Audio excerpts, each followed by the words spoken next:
Assalamualaikum warahmatullahi wabarakatuh.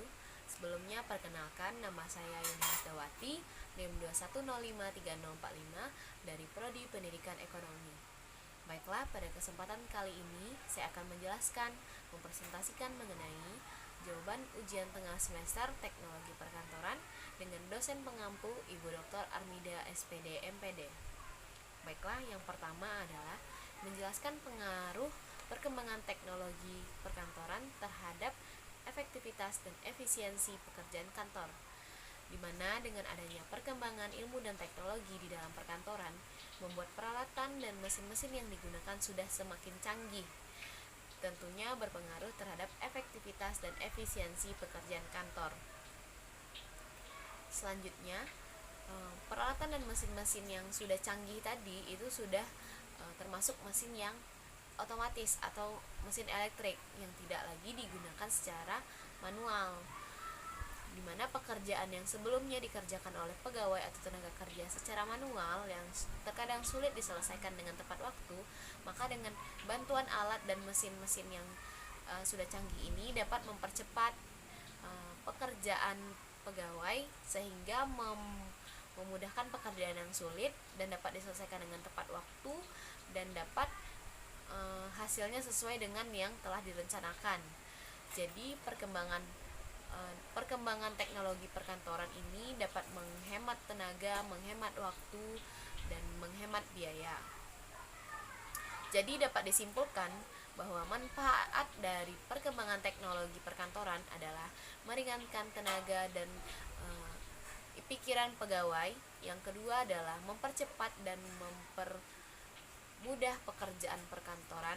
Yang ketiga, menyederhanakan prosedur kerja. Yang keempat, meningkatkan jumlah hasil pekerjaan.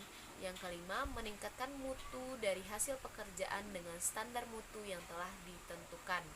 Yang keenam, menseragamkan bentuk hasil jenis kerja perkantoran yang telah dikerjakan.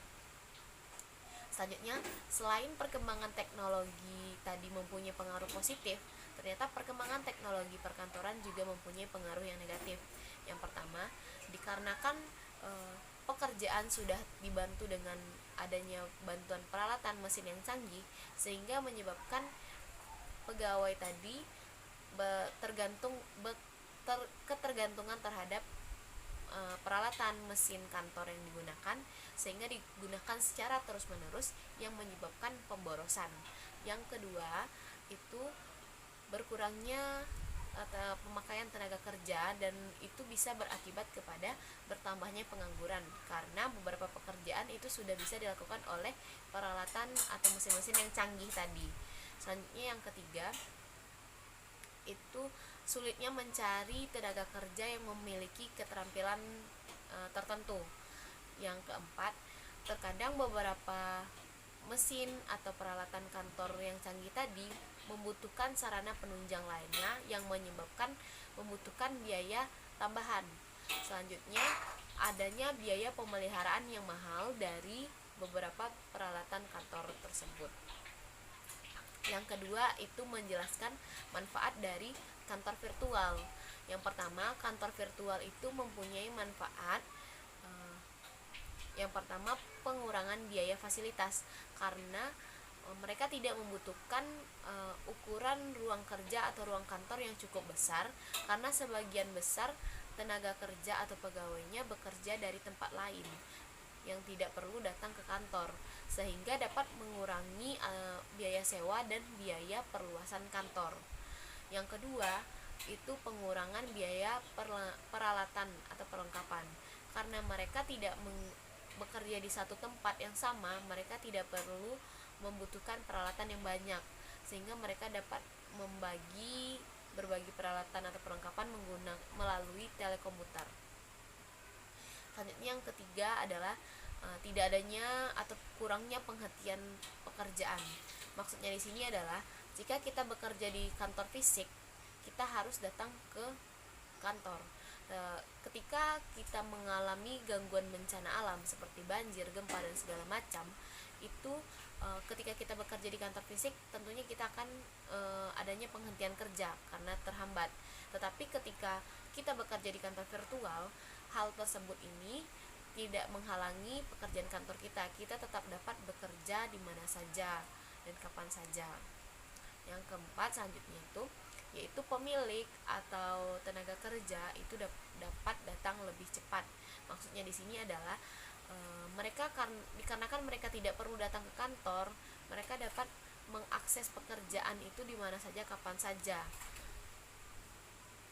Jadi kantor virtual ini tentunya menciptakan keefisienan pekerjaan karena menekan biaya dan melakukan penghematan. Tentunya juga bersifat fleksibilitas. Selanjutnya yang ketiga itu adalah menjelaskan mesin-mesin kantor ke dalam beberapa klasifikasi atau kelompok. Yang pertama itu pengelompokan mesin kantor berdasarkan fungsinya, di mana mesin kantor berdasarkan fungsinya yang pertama itu mesin untuk menghimpun bahan keterangan.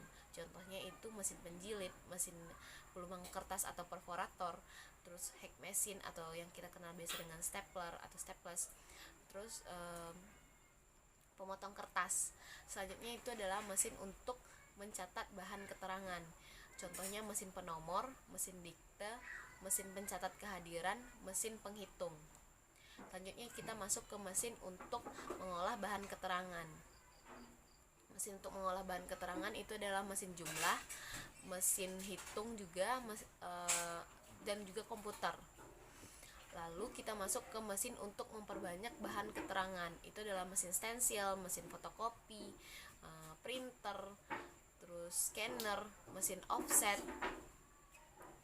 Lalu masuk ke mesin untuk mengirim bahan keterangan, di mana kita bisa melalui telepon, fax email, interphone, PABX, PMBX, handytalkie.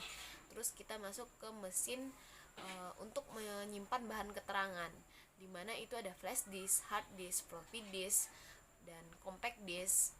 Kemudian ada itu mesin pengaman dan pengontrol. Mesin pengaman dan pengontrol ini contohnya CCTV, brankas, alarm. Lalu kita masuk ke mesin penyaman. Mesin penyaman ini kan seperti vacuum cleaner, juga AC dan segala macam. Selanjutnya masuk kepada pengelompokan mesin kantor berdasarkan tenaga penggeraknya. Yang pertama itu ada mesin manual. Mesin manual ini adalah mesin yang digerakkan atau tenaga penggeraknya itu adalah manusia. Jadi contoh-contohnya itu adalah perforator, mesin manual, mesin ketik manual, terus pemotong kertas, mesin penomor, itu termasuk kepada mesin manual. Selanjutnya itu mesin elektrik atau mesin yang dijalankan dengan listrik. Mesin elektrik atau listrik ini tidak lagi digunakan tenaga penggeraknya manusia, tetapi menggunakan listrik. Contohnya itu adalah mesin fotokopi, scanner, printer, mesin tik elektrik gitu, mesin penghancur kertas dan lain-lain. Selanjutnya masuk ke nomor 4, yaitu menjelaskan cara pengoperasian mesin kantor. Yang pertama itu mesin kantor, mesin penghancur dokumen. Di mana mesin penghancur dokumen ini cara pertamanya itu tentunya kita mencolokkan steker dari mesin penghancur dokumen ke stop kontak, kemudian tekan tombol on di belakang, kemudian itu untuk menghidupkan mesin. Lalu kita siapkan beberapa dokumen atau kertas yang akan kita hancurkan. Pastikan terlebih dahulu bahwa tidak ada lagi staplesnya atau paper clips di kertas atau dokumen tersebut supaya tidak menghambat penghancuran dokumen. Lalu perlahan kita masukkan kertas ke dalam penghancur dokumen. Hati-hati, awas tangan terkena pisau dari penghancur dokumen. Setelah selesai dokumen dihancurkan, itu cabut kembali, tekan terlebih dahulu tombol off, lalu cabut kembali stekernya tadi dari stop kontak, kemudian ambil sampah berkas dokumen tadi dari penghancur dokumen tadi di bawahnya. Yang selanjutnya itu pengoperasian mesin laminating. Yang pertama, kita colokkan terlebih dahulu stekernya ke dalam stop kontak, kemudian tekan tombol on, kemudian kita tunggu terlebih dahulu kira-kira 10 menit untuk memanaskan mesinnya. Selanjutnya kita siapkan plastik khusus untuk laminating, dan kita juga siapkan dokumen yang akan kita laminating. Kemudian kita masukkan dokumen tadi ke dalam plastik laminatingnya. Setelah itu, jika indikator lampu sudah hijau, itu menandakan bahwa mesin sudah panas. Kemudian ketika proses laminating nanti, kita bisa menyetel ukuran suhu atau kecepatannya sesuai dengan ketebalan kertas. Kemudian masukkan kertas atau dokumen tadi ke dalamnya mencapai tepi batas kertas, tepi dalam, dan kita tekan tombol run untuk memulai proses laminating. Kita tunggu sampai selesai. Ketika sudah selesai, kita mulai tekan tombol stop untuk selesainya jika semua bagian telah terlaminating. Kemudian setelah selesai, kita tekan kembali tombol off dan kita cabut stop kontak dari stekernya. Selanjutnya soal nomor 5, apabila ukuran lebar kertas adalah 100 hentakan, bagaimana cara penulisan centering kata Universitas Negeri Padang menggunakan mesin ketik manual? Yang pertama tentunya kita mengatur margin kiri dan margin kanan kertas. Selanjutnya kita menaruh kertas itu kita sesuaikan dengan ukuran 0 pada di penggaris kertas atau penggaris mesinnya. Kemudian itu kita buka penjepit kertas dan kita masukkan kertasnya pada penyandang kertas. Kemudian kita gulung kertas menggunakan penggulung kertas atau tombol kertas. Kemudian itu setelah kertas digulung dan disesuaikan, itu penjepit kertasnya kita tutup. Kemudian kita geser atau tuasnya ini gandarannya ke kanan dan kita siap untuk menulis. Dan selanjutnya itu ukuran kertasnya itu kan 100 hentakan, maka kita bagi 2, itu 100 dibagi 2 adalah 50. Untuk mencari titik tengahnya. Kemudian kita hitung kata Universitas Negeri Padang dengan kata spasinya itu terdiri dari 25 karakter. Itu pun kita bagi 2 kembali, bisa 25-nya ini tentunya 25 berarti 12,5 dibagi 2 ya. Tentunya bisa kita bagi menjadi 12 di kiri, 13 di kanan, atau bisa 13 di kiri, 12 di kanan.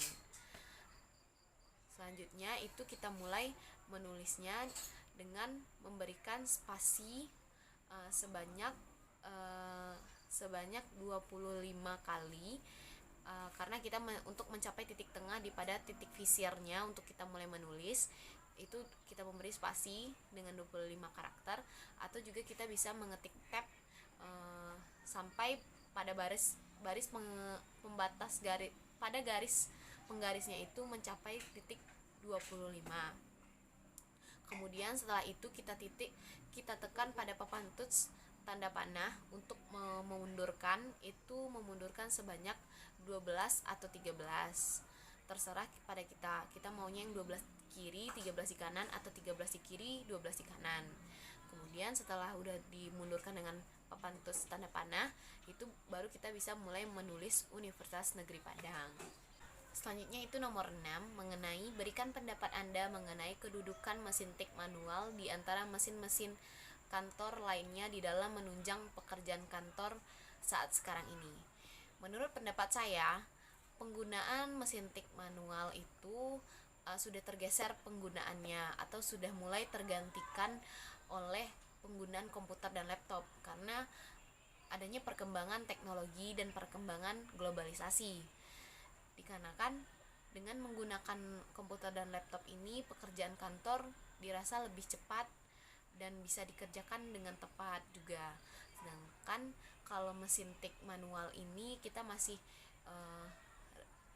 kesusahan untuk membawanya kemana-mana, dan juga dalam penulisan yang salah juga itu tergolong susah atau ribet gitu, karena kita membutuhkan kayak atau kita timpa dengan tulisan yang baru, terkadang itu juga membuat hasil kerja kita kurang maksimal. Juga kadang kita membutuhkan penghapus tinta yang lainnya.